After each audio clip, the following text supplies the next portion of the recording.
One thing I have noted is that many real estate companies are struggling to sell plots, and this struggle is real. Now, talk to anyone who is working for a real estate company. They will tell you things are not easy. They are struggling a lot. Even these houses being built by the government, most of those people who allocated the houses are not paying. There are others are struggling to pay. There is no boom in the real estate company. The same way we used to experience boom during Kibaki's time and during Uru's time. Things are hard. Things are hard. That's why some real estate companies used to see existing up to around 2022. They are not existing anymore.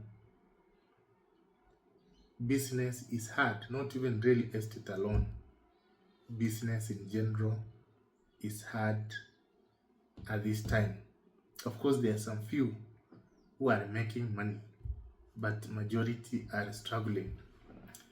So when it comes to specifically real estate, there are some reasons why most real estate companies are struggling, and some of them are obvious. One of them is economy is not doing well. People don't have money to spend on land, on building plots. You move around, go to various towns, construction has slowed down. Not like 2018, 2017, 2015, when people had money in their pockets. Hardware shops, there are no lines there. Hardware shops are moving from one construction site to another, marketing their products.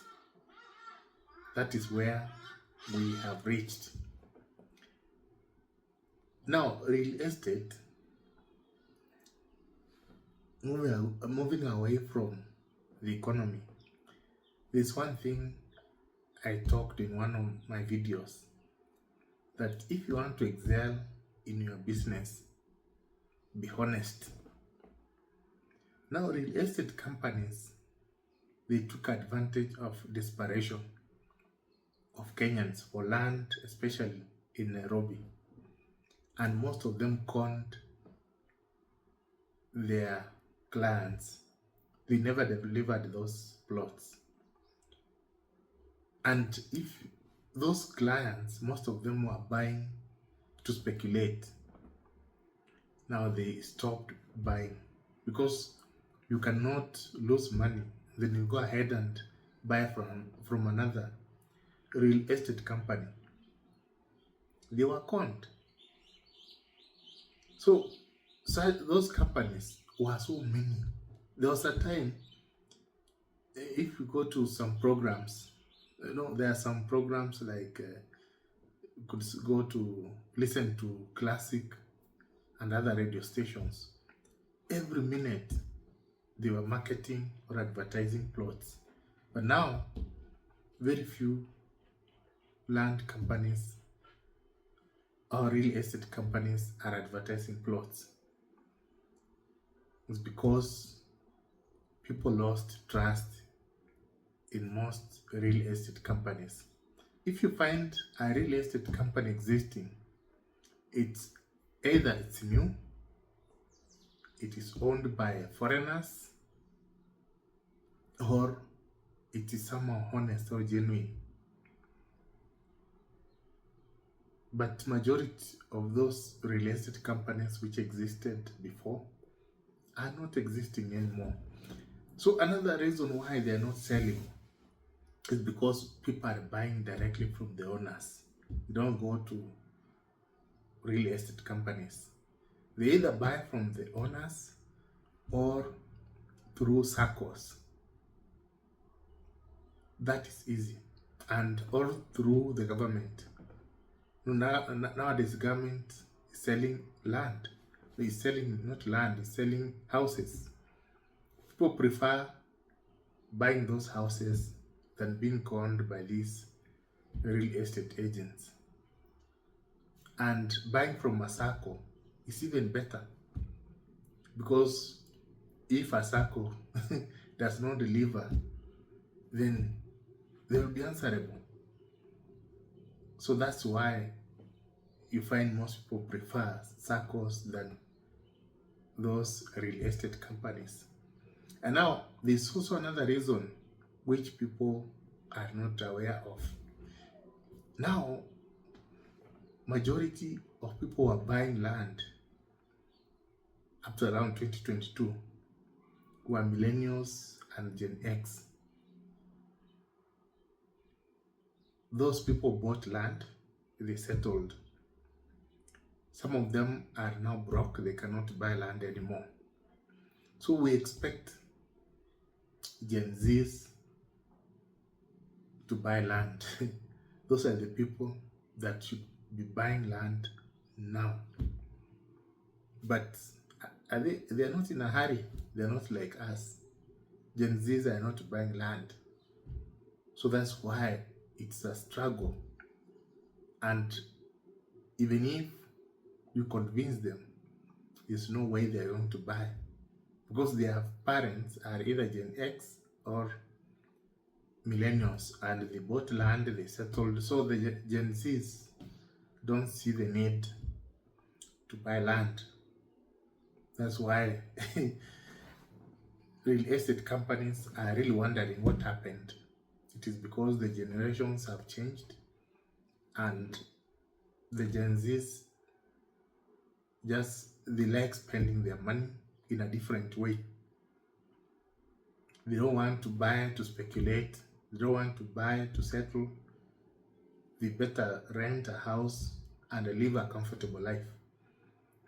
So in future, these real estate companies are going to suffer more unless millennials and the Gen X continue to buy land. But they are getting old. So real estate companies should look for ways of attracting and convincing Gen X or Gen Z. I mean Gen Z. They should convince them to buy land. So Gen Zs are not buying land, and any money they make, either from TikTok, social media, anywhere, even from their jobs, business, they spend it. So it is a very difficult situation, which the real estate companies, if they really want to survive, they have to be genuine in what they're doing. They have to look for Gen Z, market the products, convince them through social media, and include them in decision making. Because even Gen Zs understand how millennials and Gen X were conned by a real estate company, and all the information is online. And the new generation, before they make a decision, they go online to seek for information. And if they know that your company conned people, they will never buy from you. So it is getting difficult. And the last reason is because land, especially Nairobi and its environment, is becoming very expensive, and most people will never afford.